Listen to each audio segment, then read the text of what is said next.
Upload your resume on those job platforms and you'll never look for work a day in your life. I promise you.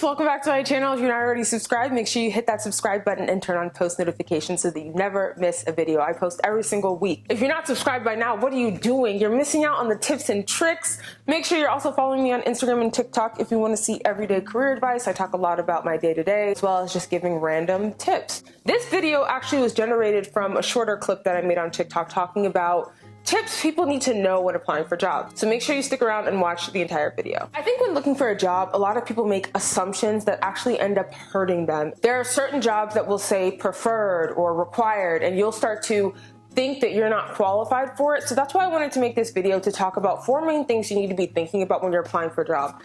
This can be for a college student, this can be for someone who's just graduated, this can even be for people who are changing careers, or if you're just in your career already, trying to get to the next level to move up. The first tip I want to give you is that preferred does not mean required. A lot of times people will see, 5 years of regulatory experience preferred, and think, oh, well, I only have 3 years of regulatory experience, so this doesn't apply to me. I can't apply because I don't have the 5 years. Preferred does not mean required. Drill that into your brain so that you don't short your own blessings. The first regulatory affairs manager job that I got, I actually only had 3 years of experience, and they wanted someone who had 5 years. Just because they want it doesn't mean they need it. Always remember that. Same goes for certain clinical research jobs. Now, this is going to be for my public health students or my healthcare people. Just because a job says that they prefer someone who has a bachelor's of science in biology or a bachelor of science in psychology or chemistry does not mean that you cannot apply for the job. If it says we prefer these degrees or any degree related to health science, it doesn't mean it's required. And considering that a lot of jobs in clinical research, what we're doing in healthcare and clinical research has to do with the general public. So if you have an education in public health, you can certainly work a job in clinical research, even if they're only asking for a bachelor's of science in biology or chemistry. If there's any job that you've kind of been timid about applying to because you felt like you didn't meet the requirements, go ahead and apply for it. The worst thing they can tell you is no. The second tip I want to give you is similar to the first one, but it's to apply for jobs that you're underqualified for. As soon as I began to understand that the employee-employer relationship is mutually beneficial,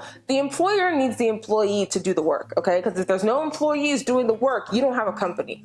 And the employee needs the employer to hire them so that you can make money. If you're not working, you don't get income. So it's a mutually beneficial relationship. The sooner I realize that, the sooner I realize I need to make sure that I'm getting something out of all the roles I'm applying to. Let's say, for example, I'm at the associate director level in regulatory affairs. Making a lateral move for me personally rarely makes sense. And it rarely makes sense because why should I apply to another associate director job when I feel like I'm not going to get anything out of the role? What I'm looking for is growth. I'm looking for opportunity. And if I'm going to be doing work for you, I need to be getting something. And what I'm getting is not just going to be the income. That's the fallacy that a lot of corporations put out there, is that you're just getting the income. I need more than that. I need growth. I need opportunity. I need to be able to evolve as a professional. Otherwise, I'm just going to be in the same linear path. There's not going to be any elevation. How am I going to get to the next level if the role that I'm applying to isn't give me the opportunity to take that next step? So that's why I say apply to jobs that you're underqualified for. If I were on the job